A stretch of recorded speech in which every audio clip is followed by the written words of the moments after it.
Well, as I stated before, it is Memorial Day, and it is formerly known as Decoration Day. It's a federal holiday that was established long ago for serving and honoring the U.S. military men and women who died serving in the United States Armed Forces. And then in 1950, President Truman established a tradition through proclamation for Memorial Day to be a day of prayer for permanent peace. Prayer for permanent peace. And by the way, an aside, if you're interested, tomorrow on Memorial Day at 11 a.m. and 3 p.m., you are invited to join the United States or the world in prayer for permanent peace. And yes, each Sunday we sing affirming, yes, there is peace on earth. And we know this because we've experienced it. We claim in the words that we sing each Sunday that peace begins with me, that we will and are taking each and every moment to be peaceful and to live each moment in peace. Our peace song for me is extremely memorable, and probably for most of you also. It's memorable because it reminds me to think peace and to be that peace that I want to see in the world.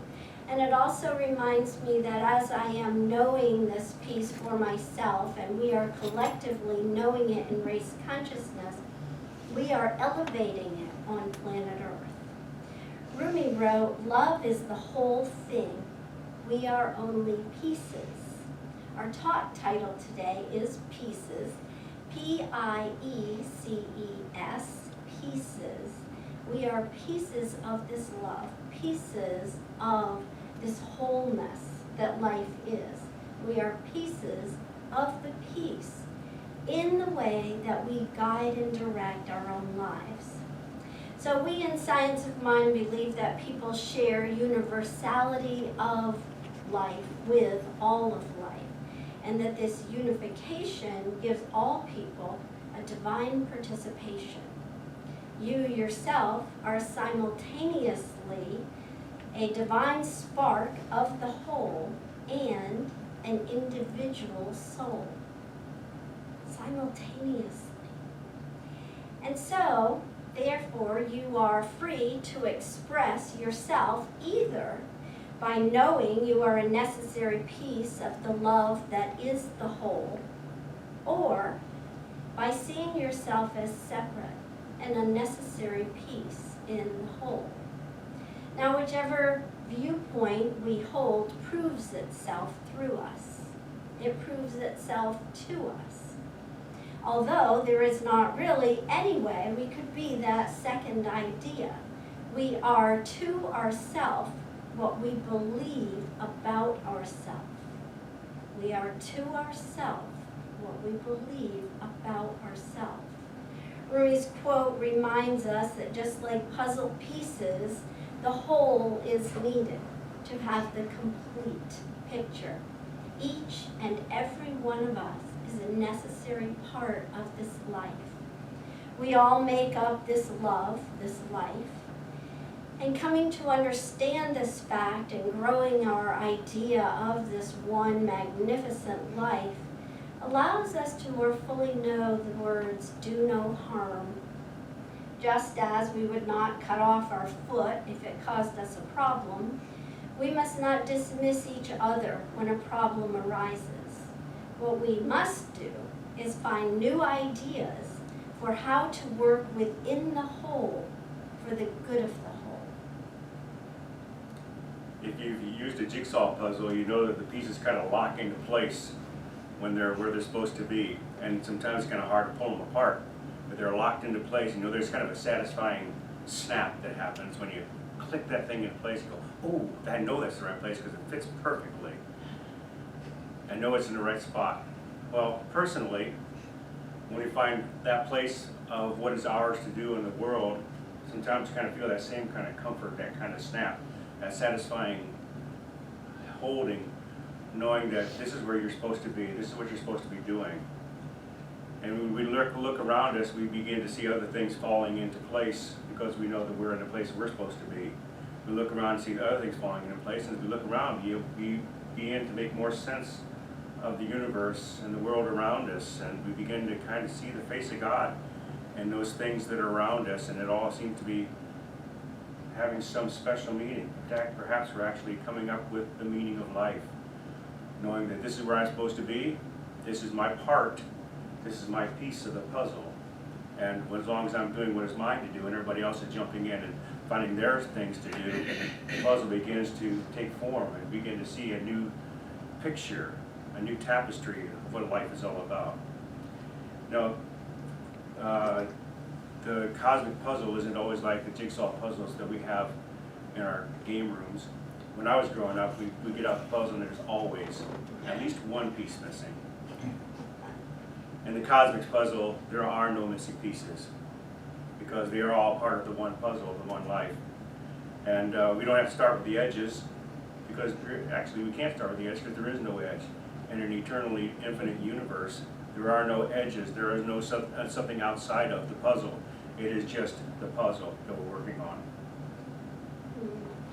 So there are many, many examples for us to look at in life and here on planet Earth within our own bodies.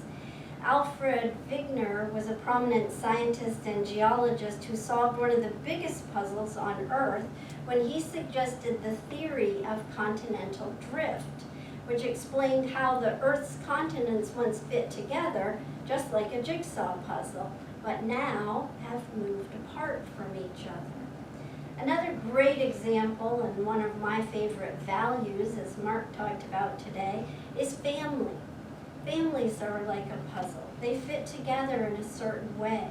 And if one piece is missing, it seems to throw a lot off. So let's look at where, how, and when all the pieces come together. Where do all the pieces come together? They don't really come together out in form. They come together within our own mind. They are already together in the mind of God, and there is only one puzzle. So since there's only one puzzle, the pieces are already together. So when do they come together for each of us individually has everything to do with what we're thinking about, what we're taking on with our daily actions and values, to tell ourselves what we're thinking about. So the next question, how do the pieces come together? They come together by using our spiritual practices. Each Sunday we affirm these spiritual practices as spiritual tools of treatment, meditation, affirmation, sitting in the silence, and spending time in nature. Some of my personal favorites, and you may have some others, and that's fine. Anything that brings us to that place where we know absolutely that we are a piece of the piece, the greater piece. So, you know, it's easy for us when there's some great thing happening in our life right now to just go, oh, I just love my life. I feel so peaceful and everything's just wonderful and I feel so loved. But then we have other experiences sometimes, and it might be a little harder. And it is to use the how of spiritual tools that we get ourselves back. So, fortunate for us, since this was the talk this week, I had one of those this week. Wasn't that delightful? How we attract to ourselves exactly what we need and exactly what we're thinking about and talking about. So I got to have a root canal this week. It just so happened that it was in the very top in the way back. So they took the chair and they laid me way back, so I felt like I was standing upside down on my head, and then jolted the headrest back a little farther, and then began throwing things into my mouth to keep it open, and instantly it triggered for me past experiences where I had no control and felt like I was in danger. And so I opened my little hands on the armrest, and I began to breathe through my mouth and my nose and relax and know that there is only one perfect life, and it lives itself in and through me. And I did that for about an hour, and at some point during that session, the dentist said to me, "What's the matter with your hands? Are you okay?" "Uh-huh." "What are you doing? Are you praying?" "Uh-huh." "Okay, you can pray," he said. He gave me permission to pray. Well, as if I needed it, right? The one thing we always control is our own mind. And while my body was shouting, "You're gonna die here, you can't breathe, you can't swallow," my mind was saying, "False, erase, past, old history, old tapes, you are fine, breathe. Prove to yourself you can breathe. Prove to yourself you can swallow." And all went well. So, living examples of how we use our spiritual practices to move ourselves into that place of peace. And honestly, I have to say, he did a really good job. So that brings us to the question of when. When do we feel the pieces come together?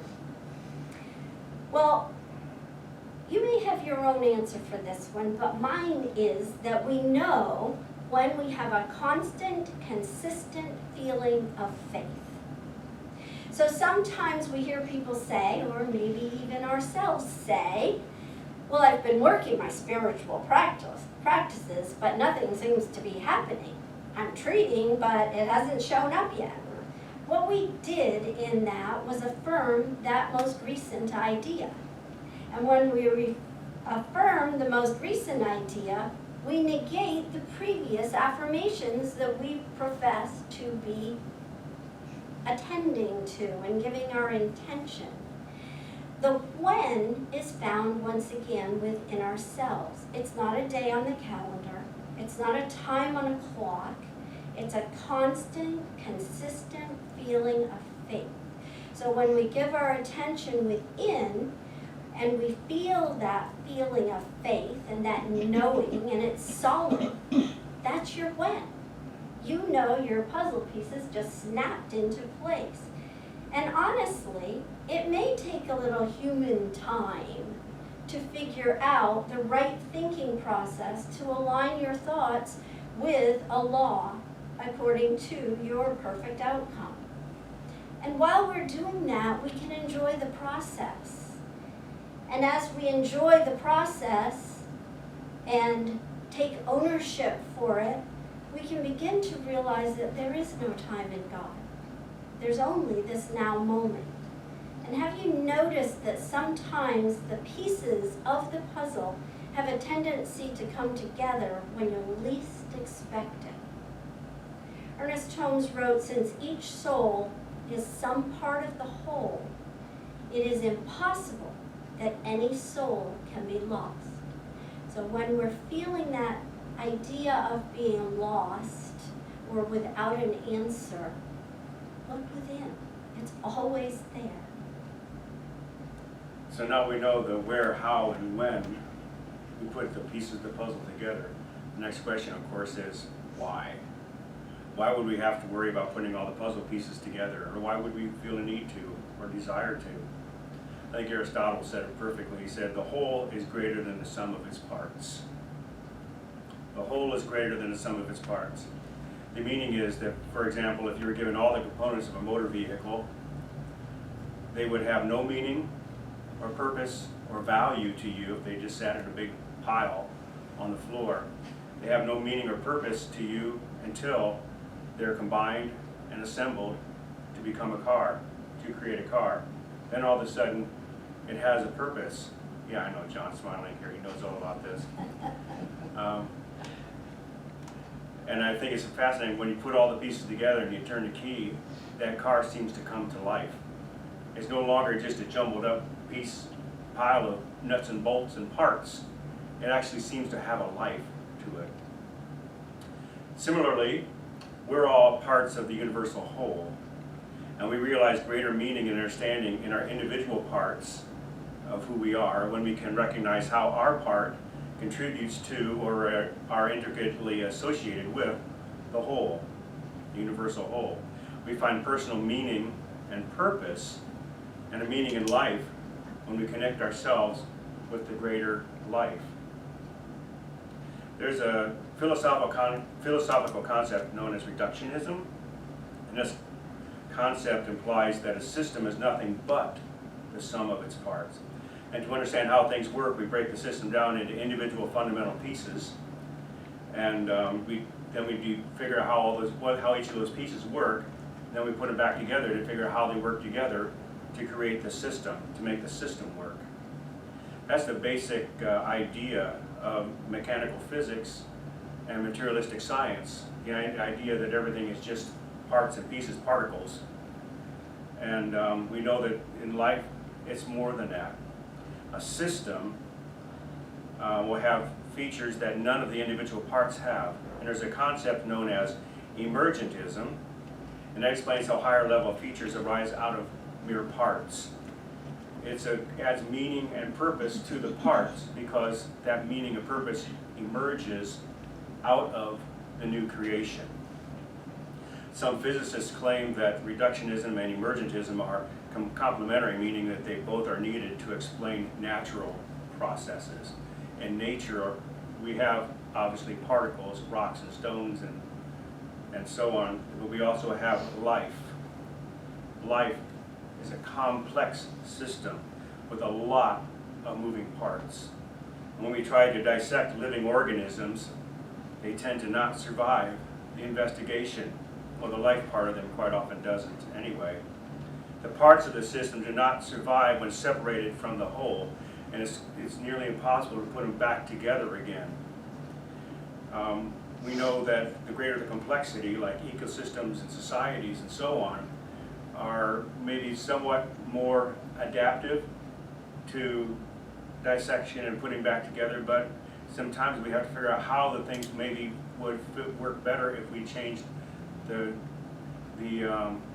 structure, the system. But there's danger there in knowing there's more than just the saying parts is parts. We learn from the story of Frankenstein. If we take miscellaneous parts and try to put them together, we could be in trouble. We don't necessarily always know the meaning behind life and how it works. There's more to a system than connecting all the parts. So, for me, the application part of what David's talking about is personal. And it's the idea that you can look at the ideas in science and apply them to your own life. Because it's much easier to consider, even for me who would never consider putting a car motor together, but it's much easier to consider how I get to drive that car when all the parts are together in the right place. And that's the same thing for each one of us. Whatever is going on in life, if it's out of sync, there's a part missing, there's a piece missing. In Merriam-Webster, they define the phrase pieces of the puzzle, meaning part of the solution to a question or a problem. So each piece that we have is a part of the solution. And very often, if we're focused on the parts we have within our own thoughts or within our own life that are working, pretty soon we notice that the parts that seemed to be missing demonstrate themselves in our lives too. And the reason is that we are so focused on all the good that is there that it all comes together. In Judaism, they have a wonderful story that they tell to teach their children and then their adults later on. And it's this. Before God created the world, the entire universe was filled with a holy presence. God took a breath to draw back and make room for the world. From that first breath, darkness was created. And when God said, "Let there be light," lightness was created, filling vessels with holy light. God sent those vessels to the world, and if they had arrived whole, the world would have been perfect. But the holy light was too powerful to be contained, and the vessels split open, sending sparks flying everywhere. Some of God's holy light became trapped inside the shards of the vessels. In Judaism, it is believed to be our job to release and gather the sparks. And they say that when enough sparks have been gathered, tikkun olam, or repair of the world, will be complete. So the question for all of us is, how do we gather sparks? And they have the answer. Computer doing funny things for me? Well, I think it just knew what was coming next. They have these 3 words. I'm probably not going to pronounce exactly perfect, but I'm going to say them anyway because I'm going to tell you what they mean if they were pronounced correctly. And the first one is mitzvot, and it means a good deed. It's a commandment. It's a good deed. It's those values that Mark talked about and sharing those values in the world. The next one is, maybe I should have had you read the words because you're pretty good at that. Tzedakah. And that is charitable giving. And my guess is that we all participate in that one too. These are pieces of the puzzle that we share with the Word. The last one, oh wow, is one of our we believe statements. It's loving kindness. Wow. See the similarities in stories from religion to religion or teaching to teaching. So we use these stories to recognize that higher power as the whole, and each of us as the pieces or the shards serving in loving kindness. Life is like a fluid puzzle. It's always the small pieces that make the big picture, interconnecting and to make a beautiful and very distinctive image. So you were each given 2 puzzle pieces and some markers. I invite you to take those and let us now work together in peace, taking those puzzle pieces and markers we received as we entered on one of your puzzle pieces, and you might look to see, because the rounded edges on the top let you know that it's the front of the puzzle, the picture part, because both sides seem to be about the same color. Would have been nice. Oh, we could have colored the back before we did it. Didn't think of that at the time. So you're going to place your name on one of the puzzle pieces, and on the other piece, you're going to write the word that you are sharing with the world. It might be one of your values, as Mark talked about. It might be a God word, love, peace, joy. It might be simply a picture of something that speaks to you, but something that you absolutely want to be a part of the whole.